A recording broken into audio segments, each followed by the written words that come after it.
Okay, all right. First YouTube video for good old me. See how this goes. You're gonna make me famous, right? Gonna make me famous? Come on. How's my tie? Is it good? Really? You sure? Cause I've never tied a tie before. I don't really know. I don't usually wear these. I don't know what I'm doing. It's good. All right.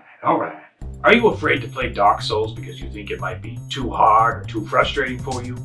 Or are you a huge fan of Dark Souls, but you're not really sure how to get your friends to play it with you because they think it's too hard and too frustrating? Hi, I'm Benjamin Goldstein, attorney at law, for this YouTube channel. If you answered yes to any of the above questions, well then I've got a video for you, and it comes right after I'm done talking.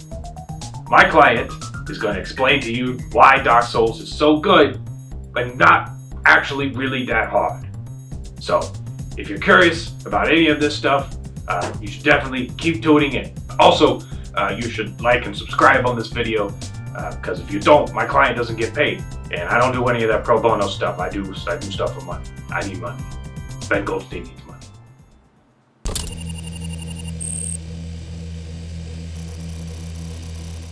So I was playing Dark Souls again for the umpteenth time because I'm absolutely addicted to this series. No regrets. And I realized that as much as I love this series, I don't really know that many people who have played through the series, at least as far as like my close friends go. And the reason for that is how people perceive these games.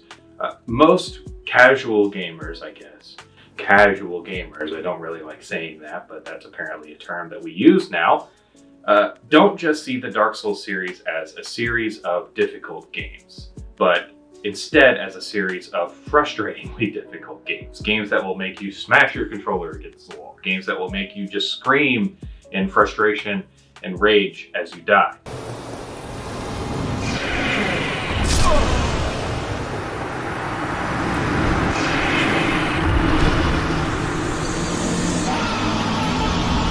And because of that, the games come off as hard to get a foothold in and aren't friendly to newcomers. And while the community and marketing behind these games can definitely make them seem that way, as someone who got into the series only a couple of years ago, I realized that once you understand how the games make themselves difficult, they become much easier overall. I had been planning to talk about Dark Souls and why I love this series so much for a little while now. But after coming to this particular revelation, I decided that I'd make a video combining why I love this series with how the game works and how it makes itself difficult, so that way I can try and help anyone who is curious about getting into this series better understand what makes it so difficult and so good, so that newcomers don't immediately just bounce right off this wonderful series of games. So that's what this video is going to be. I do want to stress though to any hardcore Dark Souls players out there, my intention is not to flood this game with a bunch of newbies who just want to breeze through these games. I want people to understand how the game works and why it's so good, so that people who come into this series brand new can understand and appreciate why this series is held in such high regard. So this video is going to be broken down into three main parts. The first part is going to be me talking about how the difficulty of the Dark Souls series is created through its game mechanics. The second part will be breaking down what makes the game so good and unique, at least in my opinion. And then the third part will be me talking about what I believe is the easiest game in the series and the hardest game in the series, in order to give newcomers a good starting point to the series if they've never played any of these games before.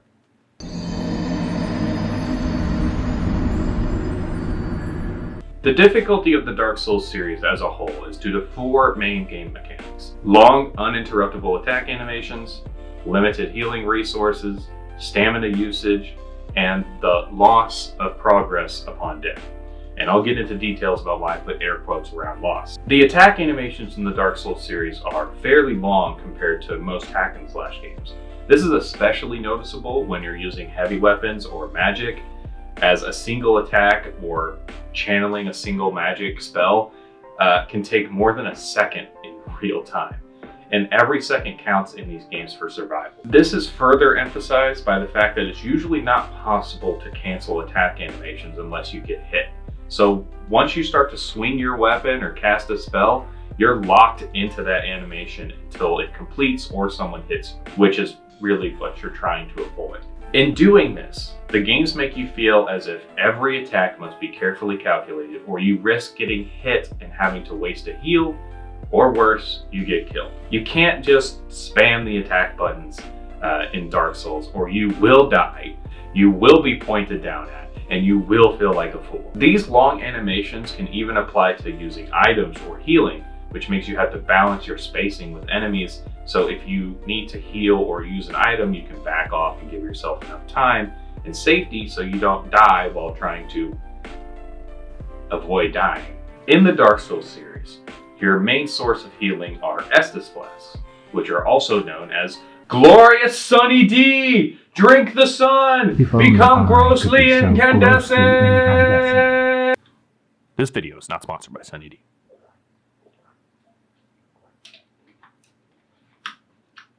Oh, that's not good. That's not good. Sunny D is not good. Unfortunately, you have a very limited amount of these in every Dark Souls game.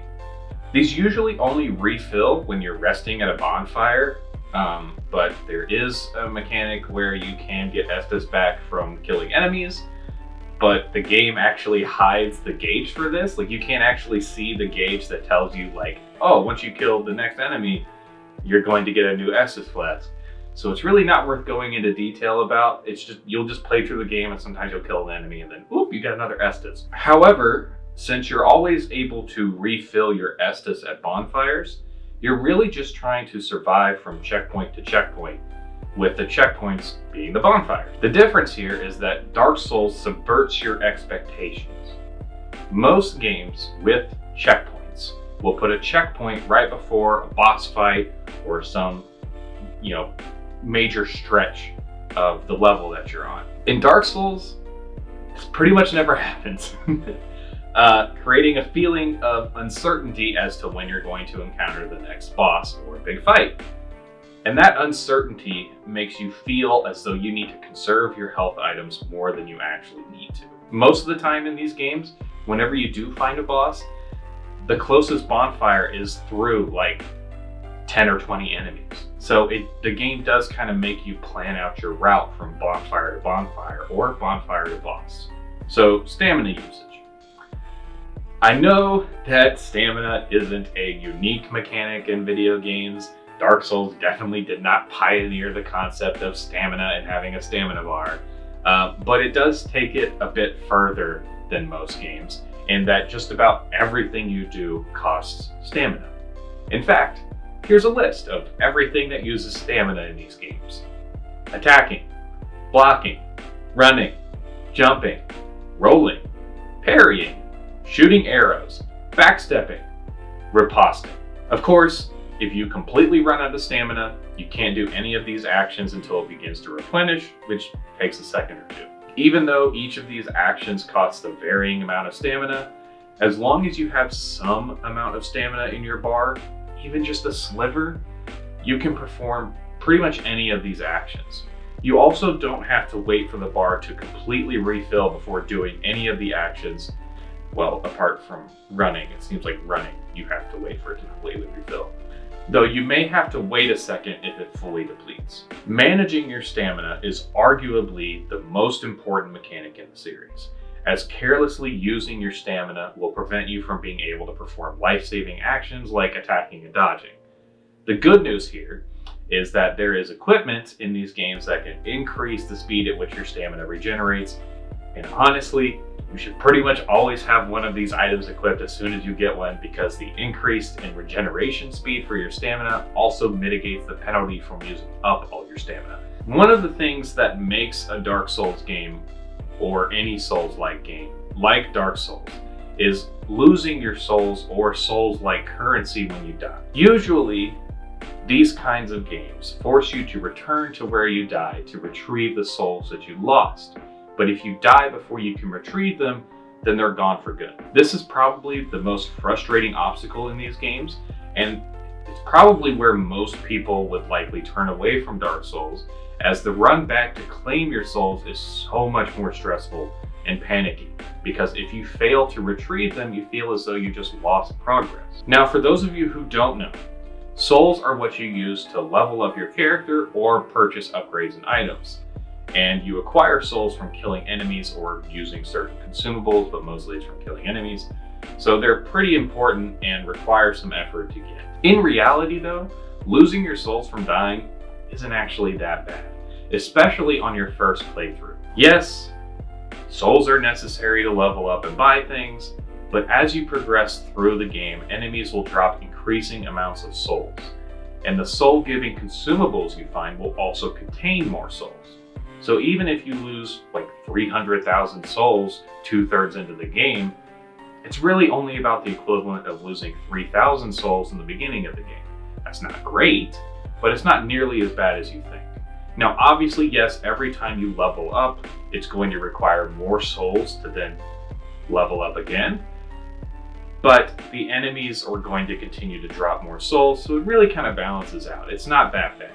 It really only gets bad on like New Game Plus 2 or New Game Plus 5 when you're requiring millions and millions of souls just to level up once.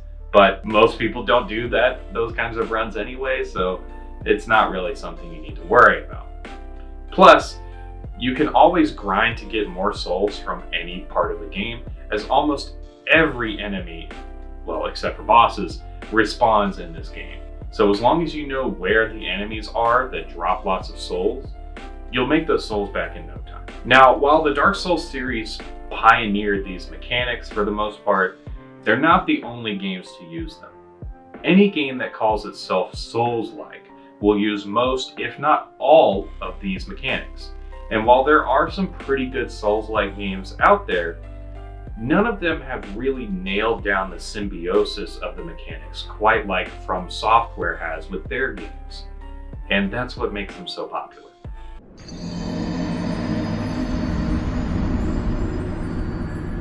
There's a couple of reasons why the series is so well loved.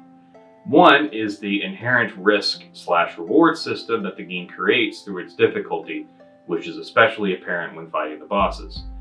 Because there's no real level requirement for progressing through the game, it's up to you to decide when you're ready to take on a boss. And the more weak the game makes you feel, or you choose to be, the more rewarding it feels when you defeat a powerful boss. The inherent risk and reward system is also apparent just in regular attacking. Dark Souls has this mechanic called countering. Now, that's not when you deflect an attack and hit them, that's riposting. Countering is when you hit an enemy as they're trying to attack you, and you'll usually do more damage. There are some weapons that will do even more damage than normal when you counter, but the point is that when you counter an enemy, you're going to deal more damage. And the risk and reward system here comes into play because maybe you're trying to kill a boss as fast as possible because you're out of healing. Well, do I want to try and hit them and maybe even stagger them when they're trying to attack me, but also run the risk of getting hit myself and dying? And that's the beauty in Dark Souls, is that you never really know exactly what's going to happen, but you can plan for it. A good example of this risk/reward system taken to the extreme though, is watching people complete Soul Level 1 runs of Dark Souls games, which is where you start out as the weakest character and never level up your character, ever. You'll use certain items and weapons to stay just strong enough to beat the boss and then progress through the game while staying at level 1. It's honestly amazing that people not only decided to do this, but also found out the best way to do it to where you struggle the least and it just feels like playing through the game normally. And don't worry, it's more extreme than that. There are also no death runs, where you never die while you play the game, and even no hit runs? But like, how?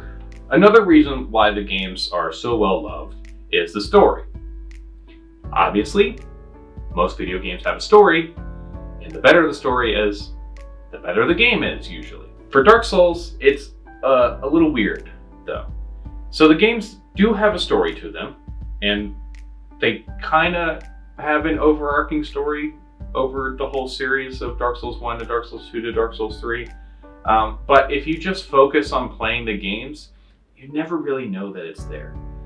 That's because a majority of the story is not told through cutscenes or dialogue, but through item descriptions. Every item, whether it be a weapon, armor, consumable, whatever, has a description to it that tells not only what the item does, but a little about the world and sometimes how that item fits into the world. The vague storytelling of these games makes the whole story a puzzle that is left up to the player to solve. But the best part is, it's not even necessary to understand the story to enjoy the game. It's there if you want it, but you don't need to know it. Of course, if you don't feel like piecing the puzzle together yourself, there's lots of YouTubers who have done this on their own time. The best example that I can think of is VaatiVidya, who I strongly recommend checking out if you want to know the lore of these games. Plus, he also goes into detail about the different NPCs that you interact with in all of these games. Seriously, you should really check him out. He's very, very good at discovering what's going on behind the scenes.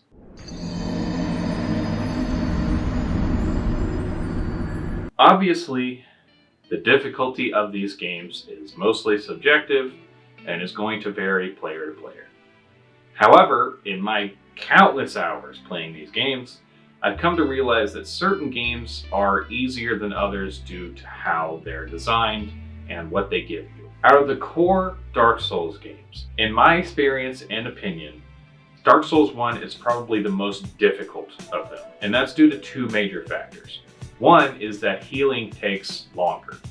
And what I mean by that is the animation for drinking an Estus flask to heal takes much longer than it does in Dark Souls 3, and it locks you in place until the animation completes, making you extremely vulnerable. In Dark Souls 3, you can drink your Estus flask and actually walk around a little bit. Obviously, your movement is severely limited, but you can still move, which could help. But in Dark Souls 1, once you start drinking that Estus flask, you're stuck there, buddy. Your feet are nailed to the ground until that animation finishes. And believe me, I've died multiple times just trying to drink an Estus flask during a boss fight. Dodge rolling is also very limited. In Dark Souls 1, you can only roll in the 4 cardinal directions. In a game, this really just means forward, backward, left, and right.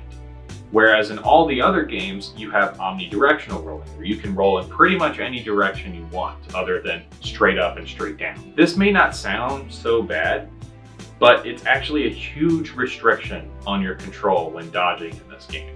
And it can cause you to roll off cliffs more than you'd think. It's also probably why most players choose to make builds with a strong shield and high poise, which prevents you from staggering when you get hit, in Dark Souls 1, than builds that rely solely on dodging, as it's easier to rely on blocking than it is dodging in the first Dark Souls game. Now this leaves either Dark Souls 2 or Dark Souls 3 as the easiest game. And unfortunately, this is not an easy decision for me to make. As far as survival goes, overall, I'd have to say Dark Souls 2 is the easier one. But that's mainly due to how, as I mentioned earlier, there's more healing options, and there's also pretty lackluster bosses. Some of them just really don't put up much of a threat. Plus, Dark Souls 2 was developed with a different director than the other two games, and honestly, in my opinion, it's not that great, and it's just not the best place to jump into the series. For someone experiencing Dark Souls for the first time, I'd honestly say Dark Souls 3 is the easier entry point, as the gameplay is a bit faster overall, and it's more forgiving, and it favors a heavy strength build, which is easy to create and get accustomed to, and allows you to easily stagger enemies, more so than the other Dark Souls games. This means that for someone just starting out, all you'd really need to do is focus on leveling up 3 different stats: strength for your damage, vigor for your health, and endurance for your stamina.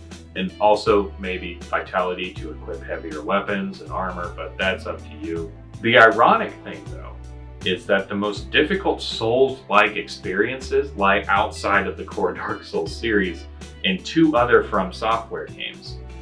Bloodborne and Sekiro Shadows Die Twice. These games are significantly more difficult than the Dark Souls games because they each force you to adapt to their own unique combat style that is much different than what the traditional Dark Souls games employ in their slow, methodically calculated way. I go into more detail about this, but that would take a while, and I'll probably end up making a video about Bloodborne sometime in the future anyway. But just for a quick little reference, Bloodborne is just way faster with the combat and more aggressive, and Sekiro is literally just the exact opposite of Dark Souls in like every way. If you play it, you'll understand. Honestly though, if you're looking for a good starting point to the Dark Souls series, Dark Souls 3 is probably your best bet. It's the most linear of the 3 games, making it the easiest to follow, and there are tons of weapons to choose from with a strength build, obviously, as I mentioned earlier, being the easiest to use and the most forgiving in this game. It's also got some really good mods.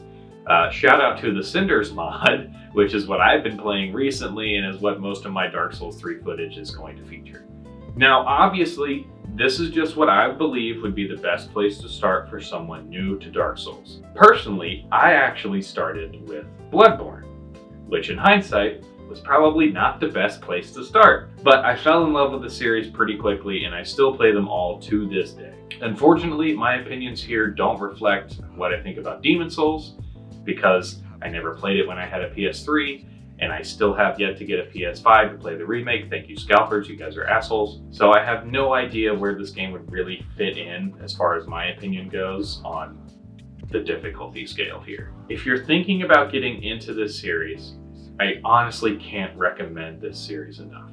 And I hope that this video has dissuaded any fears or doubts you might have as a newbie, because while the games do seem hard, they really want you to think that they're harder than they really are. I haven't even mentioned the multiplayer aspect of these games, which is completely unique from any multiplayer system in any other game. However, that aspect of the game is just a whole nother thing entirely, and it tends to be kind of buggy these days because the games are kind of old. I think Dark Souls 3 is over 5 years old at this point. So I figured I'd just skip it for this video. Just know that if you see a red person, they're bad. They're not your friend. Run away. If you're struggling though, the wikis for these games are very descriptive and well done, and even include walkthroughs on how to best progress through each game. Though I don't recommend doing that, as it does detract from the overall experience of Dark Souls. Just remember to drink your Sunny D, and when all else fails, get good. It's still not any better. It's not any better. I don't know why I thought it would be better. It sucks. I paid for it though, I'm drinking it. Now I understand why Sunny D is 34 cents.